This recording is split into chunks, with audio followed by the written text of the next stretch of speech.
Now, the Three Martini Lunch with Greg Corombos and Jim Garrity.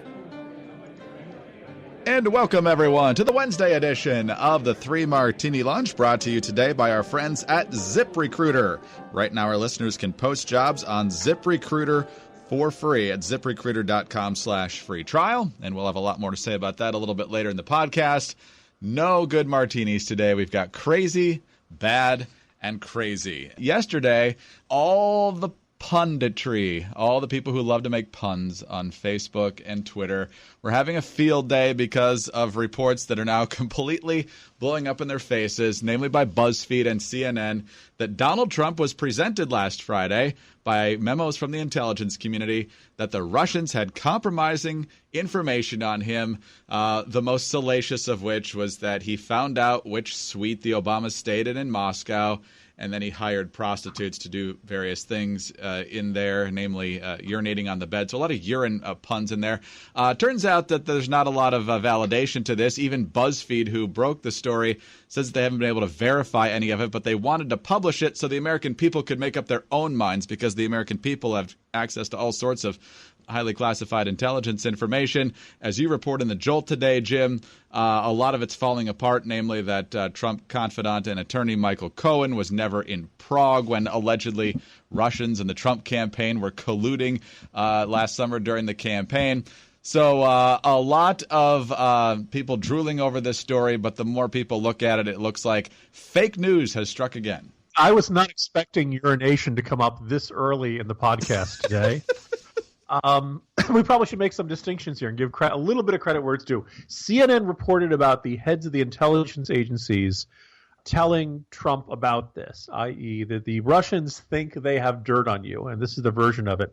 It was BuzzFeed that said, but CNN said they could not verify the allegations and really kind of wrote very generally about it. We can argue about whether that's the right call, but we know that the intelligence chiefs did hold this briefing, and I think that is legitimate news. BuzzFeed, on the other hand, says, "Oh, you won't print the 35 pages? Here they are." And it was kind of fascinating, twisted reading. Clearly, somebody's working on a screenplay, I suspect. My corner post at a good chunk of the Morning Jolt today was all the things that just didn't quite make sense about it, including the allegation that Putin was motivated by fear and hatred of Hillary Clinton. The hatred I get, the fear? Really? Ex-KGB guy who's, the most ruthless bad guy in the whole wide world, and he's really afraid of the woman who signed off on the deal that gave him 1/5 of uranium production in the U.S.? Really? Then the idea is later on in this account, the Russian government and Putin were very concerned about the blowback and very concerned about the fallout from the DNC email hacking. This is back in July. Did it seem like that story was spinning out of control and going to really be trouble for Russia? I wasn't. That part didn't particularly ring true, but the part that really looks like it's a torpedo strike below the waterline is that one of the most specific assessments in it is that Michael Cohen, Trump's longtime lawyer, traveled to Prague in the Czech Republic and met with Kremlin officials. A couple hours after the story came out, Cohen says he's never been to Prague and posts a photo of his passport. Other reports have confirmed he was at the USC at a baseball game with his son on August 29th. Wall Street Journal adds that the FBI found no evidence he's ever traveled to the Czech Republic. So if that, does this disprove the entire thing? Well, if this part is that glaringly wrong, we should be really wary and skeptical of everything else in it. Is it safe to say that Trump has said some things about Russia that seem oddly friendly and optimistic and a way too generous assessment of Vladimir Putin? Sure. But you can't just attach the most salacious and twisted and overwrought potential theory of why he's doing this. Or at least you can't do that and call it journalism. I think BuzzFeed has done, besides itself, an enormous amount of damage. I think it's actually done journalism a great disservice with this. That people already are wary about the media. They should be after things like Rolling Stone and reports like that. But it's kind of fascinating. Right after this great denunciation of fake news, these really implausible stories that Pope endorses Trump coming from Macedonian teenagers you see floating around Facebook. Then when the actual institutions of journalism do things like this, you don't put something out there and say, look, we have no idea if this is true or not, but there's really fun to read, so here it is. That's not what journalism is all about. Because if you can do that, what do you need the reporters for? All you need to do is to get the documents. And the fact that some of this stuff seemed reasonably easy to check out really is kind of disgraceful for that. So I think the main damage to this is going to be to BuzzFeed. But, Greg, you and I know there are people in this world who, because it makes Trump look terrible, they will choose to believe it. And so I think in a way you could argue it is a form of fake news every bit as much as Pizzagate and the Pope endorsed Trump and all the other crazy stuff floating around. Yeah, absolutely. And I'm sure there are folks out there saying, well, now that Trump won and the Republicans are in charge, you guys are just being nice to him. Wait till the third martini. Just wait till the third martini. All right, on to the bad martini now. President Obama gave, I think it's past tense now, his farewell address. He took almost an hour. I looked, as he was just droning on last night, Jim, I looked up on YouTube. How long did other people go? Maybe I'm just feeling like this is going on forever. Ronald Reagan took 21 minutes. George W. Bush took 13 minutes. Bill Clinton, who you think would go on forever, took 7 minutes. As I tweeted last night, at that point, Barack Obama was at 40 minutes, and by then the full transcript was out, so you could tell he was nowhere near being done yet. He took another 10 minutes. It was somewhere between 50 and 55 minutes by the time he was done. Of course, he had the live audience there. A lot of the same soaring rhetoric that we heard back in 2008. A lot of him taking credit for things that actually aren't good or didn't really happen. But here are some of the classic Obama moves that we've come to be quite annoyed by, but have come to expect as well over the years.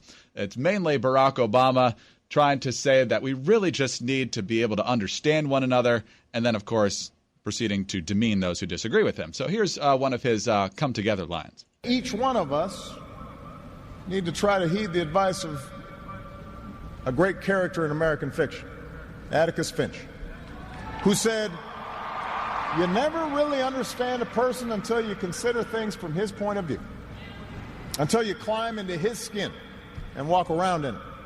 But that didn't stop him from rolling out a lot of different straw men, Jim. Here we go on race issues. If every economic issue is framed as a struggle between a hardworking white middle class and an undeserving minority,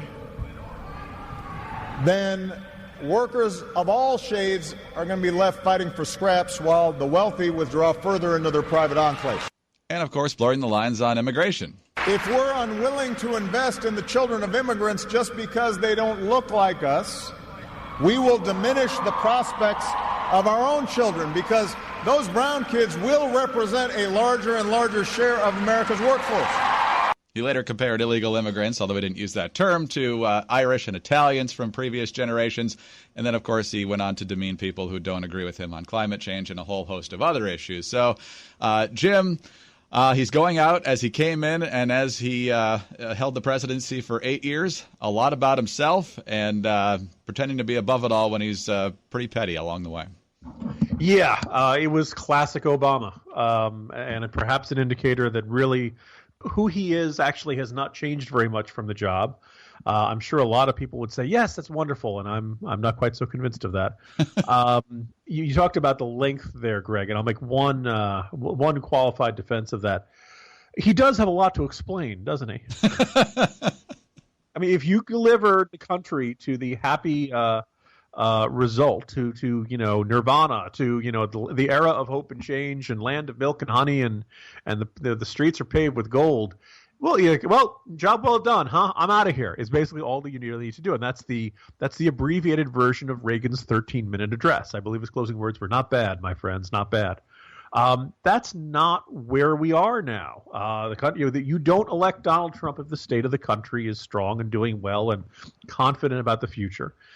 You don't reject a Democratic nominee who has enormous structural advantages in the race and who Obama goes out and says, this is the next best thing to another 4 years of me. I guess if I were in his case, maybe I'd want to go to Chicago and hear all my old friends and old fans cheering my name and kind of reliving the glory of election night 2008. But deep down, we know the actual state of the country. We know that these 8 years have been a disappointment at best. And almost all of the assessments, other than the most dedicated partisans, are kind of looking at this and recognizing, this was not what America expected it to be when it signed on for 8 years of Barack Obama. So I guess I can't blame him for wanting to make himself feel better and make his supporters feel better. But I think that the country tuned out on this guy quite a while ago. And more of the attention is on the incoming guy. And boy, he's had an exciting morning already. Yes. And just a couple different things here. First of all, if he'd actually spent time talking about his record, I'm sure we would have disagreed with his interpretation of that. But mainly, he had a few paragraphs on that and then a long lecture on America. I'm disappointed in you. You can do better than this. You didn't follow my lead well enough. And when you go back to the Reagan speech, one of his closing lines was, "We left the city stronger, we left the city freer, and we left her in good hands." To that, after 8 years of Obama, I would say no, and to be determined. Yeah, look, the other things that if let's be optimists, Greg. Let's assume that a year from now, the country's doing better. Let's assume no major ISIS or other terrorist attacks. Let's assume that economic growth gets above 3% for the first time in more than 8 years. Let's assume that wage growth is up. Let's assume that people are feeling really bursts of confidence for the future. Let's assume that the repeal of Obamacare has not turned into a disaster. First of all, let's assume Obamacare is repealed. Maybe not a safe assumption, just considering what we're hearing from Capitol Hill these days. Let's assume that the world is more at peace. The waves of refugees are no longer flooding Europe. Things are better. He'll be out there and saying, look, it just took a while for my policies to kick in. Mm-hmm. He'll be out there saying, look, all these good times going on, they're all because of what I did. It just was a delayed effect. Recovery summer finally came 8 years later. He's going to be out there. That's the worst part of it. He's not going to fade into the background with dignity like the Bushes and others have done over the years. But he's going to be out of a job soon, late next week, and that's a good thing. There's already been another person hired for the job. He'll take over. But the question now for our listeners is, it's the new year, which means a fresh start for your business, and a great year starts with making great hires. But posting your job in one place isn't enough to find quality candidates. You know as well as we do, if you want to find the perfect hire, you need to post your job on all the top job sites. But that takes forever. But not anymore. Now you can do that with the click of a mouse. With ZipRecruiter, you can jumpstart your hiring in 2017. Post your job to 200-plus job sites, including social media networks like Facebook and Twitter, all with a single click. Find candidates in any city or industry nationwide. Just post once and watch your qualified candidates roll into ZipRecruiter's easy-to-use interface. No more juggling emails or calls to your office. You can quickly screen candidates, rate them, and hire the right person fast. Find out today why ZipRecruiter has been used by more than 1 million businesses. And right now, the listeners of the 3 Martini Lunch can post jobs on ZipRecruiter for free by going to ZipRecruiter.com/free trial. That's ZipRecruiter.com/free trial.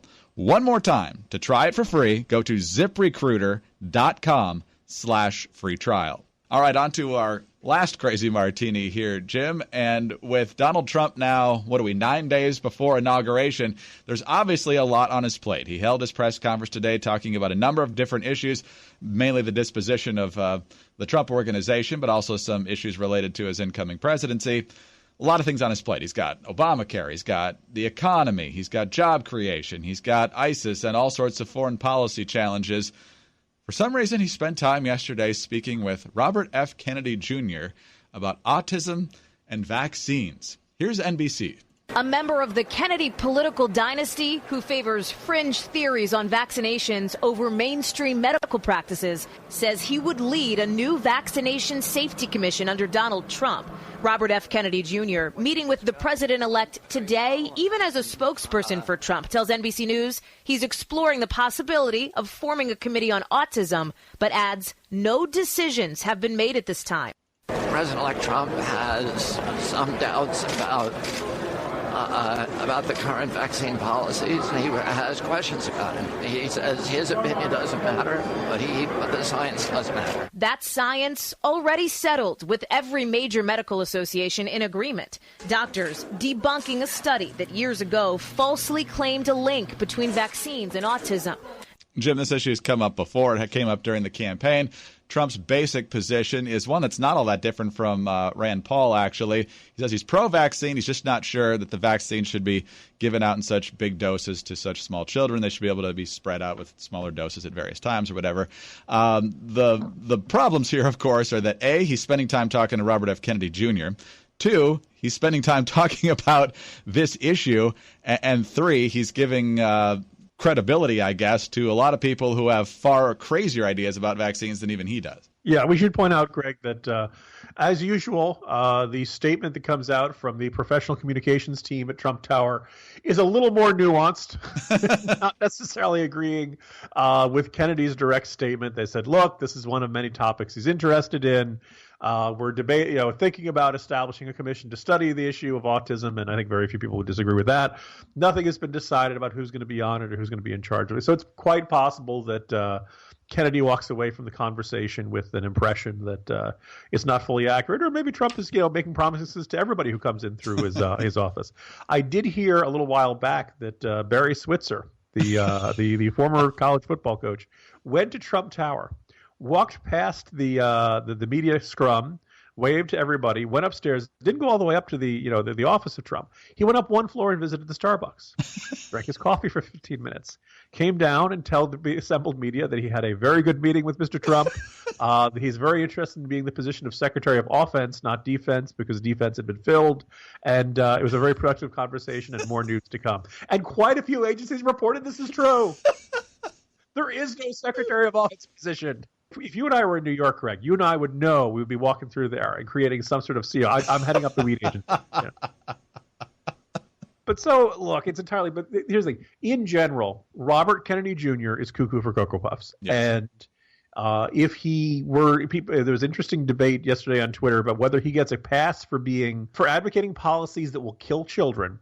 Does he get a pass because he's a Democrat, or does he get a pass because he's a Kennedy? There's kind of a little bit of overlap there. But the point being that this is not somebody you should want to see President-elect Trump meeting with, chatting with, particularly on the topic of vaccines and stuff. I know there are some people who argue about the proper age for vaccines for children. There are maybe some legitimate questions around the edges of this.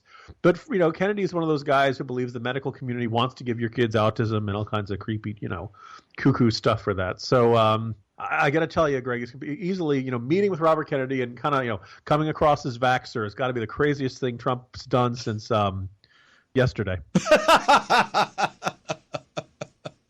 And I'll overtake it by the questions and his answers in the press conference today. So just try to keep up, everyone. We just thought this one deserved a little extra attention. Yeah, absolutely. I love that Barry Switzer story. And, the wishbone was a pretty effective sleight of hand on offense, so maybe their military can use that in some way. I don't know. It could be an espionage some way, yes. Yeah. Director of Offensive Intelligence. There you go. We need some of that, especially with cyber warfare whipping up. I'm not sure Barry Switzer is all that clued in on cyber warfare, but who knows these days. Jim, fun day. Talk to you tomorrow. See you tomorrow, Greg. Jim Garrity of National Review. I'm Greg Corombos of Radio America. Thanks for being with us today. And be sure to visit our friends at ZipRecruiter, ZipRecruiter.com/free trial. Our listeners can now post jobs there for free. ZipRecruiter.com/free trial. And please join us Thursday for the next 3 Martini Lunch.